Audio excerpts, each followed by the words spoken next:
Friends, how are you friends. आज हम कल्याण मल के बारे में पढ़ेंगे। फ्रेंड्स, ये राठौड़ा के वंश का टॉपिक है। राठौड़ा के वंश का टॉपिक इतना बड़ा है कि हमारी 4-5 वीडियो हो चुकी हैं। तो आज हमारी ये लास्ट की वीडियो है, तो शुरू करते हैं कल्याण मल के बारे में। जत्सी की मृत्यु के बाद कल्याण मल बीकानेर का शासक बना। किसका शासक बना? बीकानेर का।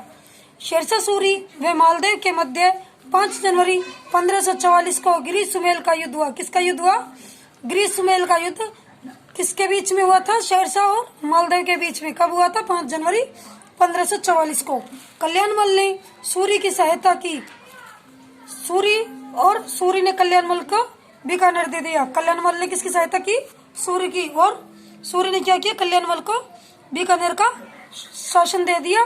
बीकानेर और मुगल राज्य के बीच संधि पर हस्ताक्षर करने वाला शासक कौन था?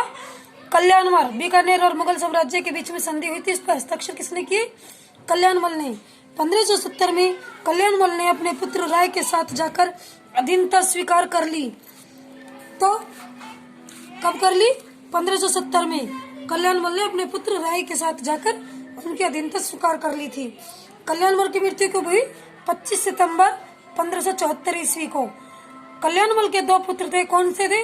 राय सिंह और पृथ्वीराज राठौड़। कब हुई थी इनकी मृत्यु? 25 सितंबर 1574 ईस्वी को। कल्याण मल के 2 पुत्र थे, राय सिंह और पृथ्वीराज राठौड़। अब पृथ्वीराज राठौड़ के बारे में पढ़ेंगे। पृथ्वीराज राठौड़ अकबर के यहाँ 1570 में कौन बना? दरबारी कबीर बन गया। पृथ्वीराज राठौड़ अब किसके यहाँ बना था? अकबर के यहाँ। कब बना था? 1570 में दरबारी कवि। नैन्सी रिख्यात के अनुसार पृथ्वीराज ने से प्रसन्न होकर गांगरोन का किला किसको दे दिया? पृथ्वीराज को। किसने दे दिया? अकबर ने। पृथ्वीराज ये किस में लिखा था? नैन्सी रिख्यात में लिखा है। पृथ्वीराज ने बेली कृष्ण रुक्मणी की पुस्तक कहाँ लिखी? क्या नाम था पुस्तक का? बेली कृष्ण रुक्मणी।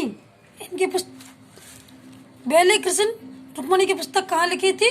गागरोन दुर्ग में। कहाँ लिखी थी? गागरोन दुर्ग में। इस ग्रंथ में रुक्मणी और कृष्ण की कथा लिखी है। किसकी कथा लिखी है? रुक्मणी और कृष्ण की। दुर्सा हाटा ने बेली कृष्ण रुक्मणी को 5वें वेद व 19वें प्रयोजन की संज्ञा दी। किसने दी थी? दुर्सा हाड़ा ने किसको दी थी? बेली कृष्ण रुक्मणी को 5वें वेद की और 19वें पुराण की संज्ञा दी थी। वैसे वेद कितनी? 4 वेद है, तो 5वें वेद की संज्ञा इसको दे दी थी, बेली कृष्ण रुक्मणी को। पृथ्वीराज राठौड़ किस नाम के साहित्य की रचना करी? पीतल की। पृथ्वीराज राठौड़ के किस नाम की साहित्य की रचना करते थे? पीतल की। डॉक्टर एंटापीसी टेसिटोरी ने राठौड़ को क्या कहा? डिंगल का हरोस। क्या कहा? डिंगल का हरोस। डॉक्टर एंटापी टेसिटोरी ने राठौड़ को क्या कहा? डिंगल का हरोस। कन्हैयालाल सेठिया ने पीतल व पाथल किसके संबंध में लिखा? तो ये लिखा था महाराणा प्रताप और पृथ्वीराज राठौड़ के बारे में। पीतल पृथ्वीराज के लिए और पाथल महाराणा प्रताप के लिए। आगे हम पढ़ेंगे राय सिंह के बारे में, जो कि पृथ्वीराज का भाई था राय सिंह और कल्याण मल का पुत्र था। कल्याण का बड़ा पुत्र कौन था? राय सिंह। जन्म कब हुआ था इसका? 20 जुलाई 1541 ईस्वी को। अकबर का विश्वास पात्र कौन था? राय सिंह।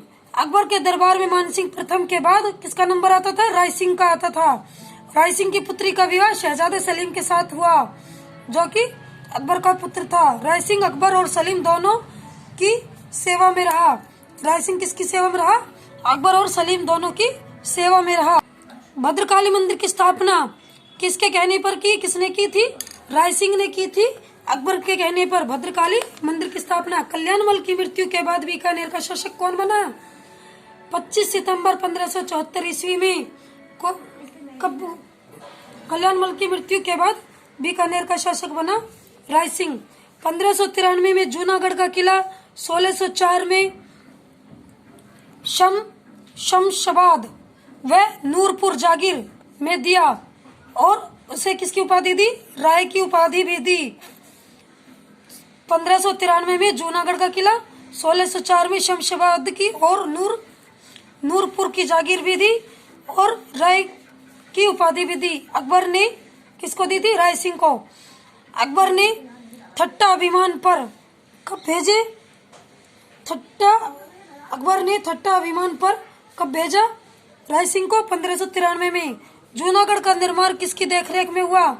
जूनागढ़ का निर्माण यानी कि बीकानेर में जो किला है देखने लायक, वो जूनागढ़ का निर्माण किसकी देखरेख में हुआ और कब हुआ?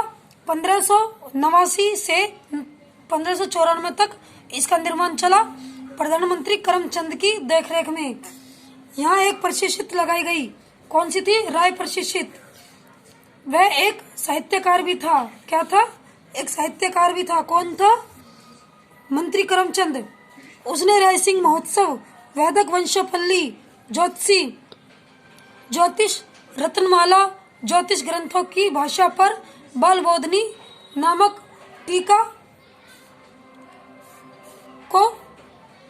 टीका करमचंद वंशोत्कीर्तन काव्य में राय सिंह को क्या कहकर पुकारा जाता है? राजेंद्र। बीकानेर चित्रकला की शुरुआत इसी के समय से हुई थी। किसी के समय से हुई थी? इसी के समय से हुई थी। करमचंद वंशोत्कीर्तन काव्य में राय सिंह को क्या कहकर पुकारा जाता था? राजेंद्र। बीकानेर चित्रकला की शुरुआत कहाँ से हुई? इसी के समय से हुई थी। बीकानेर शैली का प्राचीनतम ग्रंथ कौन सा है? भागवत पुराण। कौन सा है? भागवत पुराण। करमचंद क्या था? एक साहित्यकार भी था। उसने राय सिंह महोत्सव, वैदिक वंशावली, ज्योतिष रत्नमाला, ज्योतिष ग्रंथों की भाषा पर बालवेदने नामक टीकाकरण किया। मुगल राज्य की स्तंभ भी कहा गया है। किसको? मुगल राज्य का स्तंभ भी किसको कहा गया है? जूनागढ़ किले को। राय सिंह की मृत्यु कब हुई थी? बुरहानपुर में हुई थी 21 जनवरी 1612 में। कब हुई थी? 21 जनवरी 1612 में। करण सिंह 1631 में सूर सिंह की मृत्यु के बाद राजा बना। कौन? करण सिंह। समकालीन था औरंगजेब और शाहजहां के समकालीन था, यानी कि औरंगजेब और शाहजहां उस समय के भी शासक थे। करण सिंह के पुत्र कौन थे? पदम सिंह और केसरी। राजपूत शासक ने उपाधि दी जांगल बादशाह की। किसकी दी? जांगल बादशाह की। और औरंगजेब को दी आलमगीर की। किसकी दी? आलमगीर की। करण सिंह ने रचना की विद्वानों की सहायता से। किसकी रचना की थी? साहित्य कल्प द्रुम। किसकी रचना की? साहित्य कल्प द्रुम। मतीरे राड़ युद्ध हुआ। कब हुआ था? 1644 ईस्वी में। करण सिंह और जसवंत सिंह राठौड़, जसवंत सिंह प्रथम राठौड़ थे के मध्य मतीरे की राड़ का युद्ध हुआ, जो कब हुआ था? 1644 में। करनी माता का मंदिर का निर्माण किसने किया? करण सिंह ने। इनके शासन काल में कौन थे? गंगाधर मैथिल ने इनकी रचना की। इनके शासन काल में थे गंगाधर मैथिल ने रचना की। करण भूषण काव्य, डाकनी भट्ट, हांसिक, कर्णवत्स, कवि मुद्रगल की रचना भी की। किसने की थी?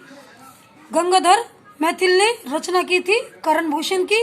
काव्य डाकनी भट्ट, हांसिक, कर्णवत्स, कवि मुद्रगल की रचना की। करण की मृत्यु कब हुई? करण सिंह की 21 जनवरी 1669 को। अब पढ़ेंगे अनूप सिंह के बारे में। 1669 में अनूप सिंह बीकानेर का शासक बना। औरंगजेब की उपाधि दी अनूप सिंह को। औरंगजेब ने उपाधि दी अनूप सिंह को। कौन सी उपाधि दी थी? महाराजा व मही भारतीय की। किसकी दी? महाराजा व मही भारतीय। अनूप सिंह के समय पर ही गीता राजस्थानी अनुवाद हुआ था। जो गीता है अपनी, उसका अनुवाद हुआ था राजस्थानी अनुवाद। किसने किया था? आनंद राम ने। अनूप सिंह के समय पर इनके शासन में मारवाड़ व राजस्थानी अनुवाद माना गया। मारवाड़ व राजस्थानी अनुवाद माना गया। बेताल 25 की कथा का और कविताओं का मिश्रित मारवाड़ी अनुवाद भी इन्हीं के काल में हुआ। अनूप ने अनूप विवेक, काम प्रबोध, श्राद्ध प्रयोग, चिंतामणि, गीत गोविंद लिखे। कौन कौन से लिखे? अनूप विवेक, काम प्रबोध, श्राद्ध प्रयोग, चिंतामणि, गीत गोविंद लिखे। अनूप सिंह का संगीताचार्य कौन था? संगीताचार्य जरनादन भट्ट का पुत्र भाव भट्ट था। अनूप के दरबारी मणिराम ने अनूप व्यवहार सागर, अनंग भट्ट, तीर्थ रत्नाकर लिखे। किसने लिखे थे? अनूप के दरबारी मणिराय ने। वैद्यनाथ ने ज्योतिपत्ति सार, वैद्यनाथ ने क्या लिखा? ज्योतिपत्ति सार लिखा। आगे पढ़ेंगे सूरत सिंह के बारे में। 1805 में सूरत सिंह भटनेर के भाटियों का पराजित कर भटनेर का नाम हनुमानगढ़ रख दिया। 1805 में सूरत सिंह ने भटनेर के भाटियों को पराजित करके भटनेर का क्या नाम रख दिया? हनुमानगढ़। मार्च 1818 में ईस्ट इंडिया कंपनी के साथ संधि की थी। दयालदास ने बीकानेर राठौड़ा ख्यात जोधपुर व बीकानेर के शासकों का वर्णन किया। दयालदास ने कौन सी पुस्तक में किया? बीकानेर राठौड़ी ख्यात में जोधपुर व बीकानेर के शासकों का वर्णन। सरदार सिंह एक ऐसा मात्र शासक था 1857 में जो अंग्रेजों की सेना को सहायता देने के लिए स्वयं फौज लेकर हांसी, सिरसा और हिसार गया। कहाँ गया था? हांसी, सिरसा और हिसार गया था अंग्रेजों को सहायता देने के लिए। 1857 में एकमात्र ऐसा शासक था जिन्होंने जो अंग्रेजों के साथ बाहर तक गया। अंग्रेजों ने उपहार में उसको क्या दिया? टिब्बी परगने और 41 गांव उपहार में दिया। क्या दिया? टिब्बी परगने और 41 गांव उपहार में दिए। सरदार सिंह ने सती प्रथा और जीवित समाधि पर रोक लगाई। सती प्रथा और जीवित समाधि पर रोक लगाई। डूंगर सिंह के बारे में, इनके काल में बीकानेरी भुजिया की शुरुआत इनके शासनकाल से हुई। 1878 में अंग्रेजों की सहायता के लिए 1800 ऊंटों का काफिला भेजा था डूंगर सिंह ने। डूंगर सिंह की मृत्यु कब हुई? 19 अगस्त 1887 को इनकी मृत्यु हुई थी। गंगा सिंह के बारे में पढ़ेंगे। 1927 में गंग नहर के द्वारा बाहर का जल राजस्थान में लाया गया। गंगा सिंह ने लाया। गंग नहर से बाहर का जल राजस्थान में आया 1927 ईस्वी में। अतः ये राजस्थान की भागीरथ कहलाए। आधुनिक प्रणाली पर आधारित न्याय व्यवस्था की स्थापना 1910 में। छप्पनिया अकाल किसे कहते हैं? आधुनिक प्रणाली पर आधारित न्याय व्यवस्था की किसने की? इन्होंने की थी। स्थापना कब हुई थी? 1910 ईस्वी में। 1910 में। छप्पनिया अकाल किसे कहते हैं? छप्पनिया अकाल 1899 से 1900 तक भयंकर अकाल पड़ा। छप्पनिया अकाल उसी को कहते हैं। गंगा सिंह ने हिंदू विश्वविद्यालय की स्थापना में महत्वपूर्ण भूमिका निभाई थी। उनको क्या दिया था? 10 लाख रुपए दिए थे। 3 गोलमेज सम्मेलन में भाग लिया था। गंगा सिंह द्वितीय थे जो विश्व युद्ध में अंग्रेजों की सहायता करने के लिए कहाँ तक गए? यूरोप गए। युद्ध की समाप्ति के बाद गंगा सिंह द्वितीय ने लॉर्ड वर्साय की संधि पेरिस समझौते में भाग लिया। वर्साय की संधि पेरिस और 1921 से 1925 तक नरेंद्र मंडल चैम्बर ऑफ प्रिंसेस के प्रथम चांसलर रहे। कौन रहे? गंगा सिंह द्वितीय। युद्ध की समाप्ति हुई, उसके बाद क्या हुआ? गंगा सिंह द्वितीय ने वर्साय की संधि की पेरिस समझौते में भाग लिया। वर्साय की संधि यानी कि पेरिस चैम्बर ऑफ प्रिंसेस के ये कौन थे? प्रथम चांसलर रहे।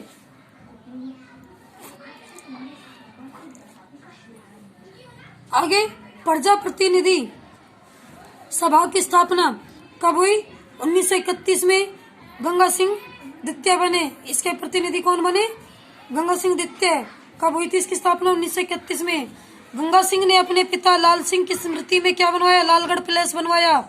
गंगा सिंह ने किसके आने पर बीकानेर में रोक लगाई? मानक के लाल वर्मा के आने पर रोक लगाई। शार्दुल के बारे में पढ़ देंगे। राजस्थान में एकीकरण के समय बीकानेर का शासक बना कौन बना? शार्दुल सिंह, जिन्होंने राजस्थान नहर बनवाने के लिए पंजाब के इंजीनियर कंवर सेन को बुलाया। फ्रेंड्स, आज का वीडियो इतना ही। राठौड़ वंश का वीडियो कंप्लीट हुआ। अब हम कछवाहा वंश के बारे में पढ़ेंगे। आपको मेरा वीडियो कैसा लगा? आप मेरे वीडियो को लाइक करें, सब्सक्राइब करें। धन्यवाद।